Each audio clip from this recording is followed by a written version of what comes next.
Good morning বন্ধুরা, তোমরা কেমন আছো? আশা করি তোমরা অবশ্যই ভালো আছো। তো আমি আজকে সকাল সকাল উঠে গেছি, একটা কাজে যেতে হবে, তাই তো চলো বেরিয়ে পড়ি। তো তোমরা অবশ্যই আমার যদি ভিডিও দেখে আর লাইক যদি না করো তো আমার অবশ্যই মনটা ভেঙে যাবে। তো অবশ্যই তোমরা একটা লাইক করে দিবা আর তোমার ভাইটাকে একটু সাপোর্ট করবা। বন্ধুরা বাইকে বসে বললাম, বাইকে বসে বাস হেলমেটটা পরে নিলাম। হেলমেটটা পরে আমাকে অনেকটাই সুন্দর লাগে আর তোমাদেরকেও সুন্দর সুন্দর লাগবে, তোমরাও হেলমেটটা পরবা। বন্ধুরা আমি হাইওয়েতে চলে আসলাম।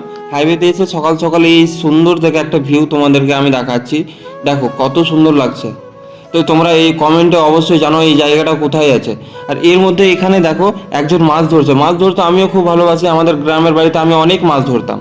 তো চলো এখান থেকেও বেরিয়ে পড়ি। তো তোমাদেরকেও কি কি ভালো লাগছে অবশ্যই আমাকে কমেন্টে করে জানাও। তো চলো এখান থেকেও বেরিয়ে পড়ি দেরি না করে। সকাল সকাল ওঠাটা অনেকই ভালো। তো সকাল সকাল হাইওয়েতে অত গাড়ি থাকে না, তাই বাইক চালাতে চালাতে একটা ভিডিও করে নিলাম। তো আমি চলে আসলাম যে বাড়িটাতে আমার কাজ আছে, আমি ওইখানে চলে এসেছি অবশ্যই। তো আমি চলে আসলাম আমার মালিকের বাড়িতে। আমি আমার মালিকের বাড়ি থেকেও বেরিয়ে পড়লাম, আমি এবার যাবো না আমার রুমে। তো বন্ধুরা আমি নিজের রুমে চলে এসেছি। তো অবশ্যই এই ভিডিওটা কেমন লাগলো কমেন্ট করে অবশ্যই জানাও।